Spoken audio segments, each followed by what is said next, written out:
Magandang araw mga buddy, magpalit tayo ng microphone switch at sira na yung off nya. Yan yung laman, voice coil switch saka XR plug Canon. Palitan natin ng bago para may off ulit. Yung una dyan walang solder, yung pangalawa yan yung pula, tapos yung pangatlo yan yung itim.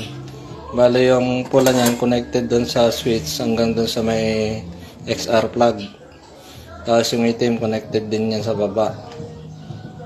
Alisin natin, palitan natin ng bago. Solder natin yung pula doon sa gitna. Hindi dapat magbaliktad yan kasi pag napaliktad yung pula sa itim, babaliktad din yung switch nya. Kaya yung pula, isolder lang natin sa gitna. Tapos yung kulay itim, isolder natin doon sa pangatlo. Bali yung unahang terminal niyan is open lang. Yan yung pinaka-off niya pag i-slide natin yung switch. Yan lang ang laman ng microphone mga buddy. Tatlo lang. Voice coil, switch, saka yung XLR plug connector.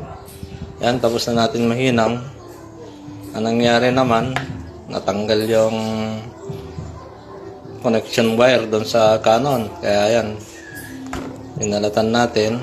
Tapos, isolder ulit natin. Ingat lang sa paglalagay kasi minsan yung mga wire natatanggal yung mga nakahinang. Kaya, i-check natin mabuti. Pag nahinang na, ihinang natin doon sa kuan. Yung pula na yan, ihinang natin sa number 2 ng XLR connector.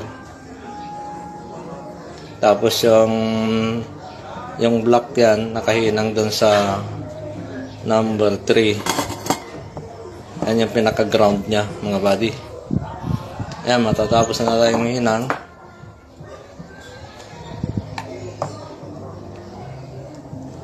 Ayan, tapos na. Ibabalik na natin sa housing. At medyo matagal ang paglagay ng XLR connector, lalo na yung switch. Kaya konting ingat lang pag naglalagay kasi may tendency ito na maalis ulit yung isinolder nating wire doon sa switch at doon sa XLR connector. Medyo matagal-tagal lang ang paglagay ng switch kasi kailangan mo pang tusukin yung XLR. Tapos yung pinaka-switch nya, minsan dukutin mo pa. Kailangan mo ng daliri mo para umangat yung pinaka-switch nya. At the same time, pagtapos nun, ilalagay mo na yung screw. Yan, medyo matagal din tayo maglagay ng screw. Kasi maliit lang yan. Minsan, mga baliktad pa. Tapos, screw mo yung isa dun sa unahan. Pagkatapos yung isa, i-align mo lang yung switch para makita mo yung hole. Sabay ilagay na ulit yung screw ng pangalawa, mga buddy. Ayan. Pagkatapos nating may screw yan, i-screw na rin natin yung XLR connector sa baba para dun sa XLR microphone cord. XLR na female. Ibig sabihin ng female, yan yung pinapasok natin doon sa XLR male connector para gumana yung microphone natin.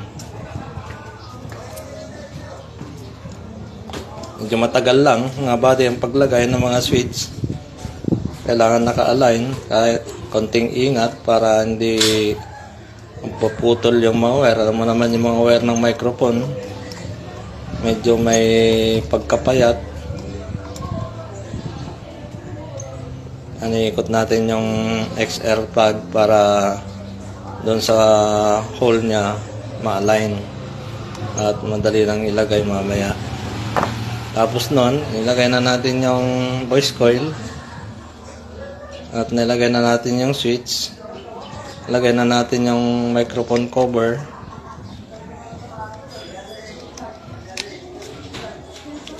Tapos ng microphone cover, meron pa tayong ilalagay dyan na holder ng microphone para anti-roll.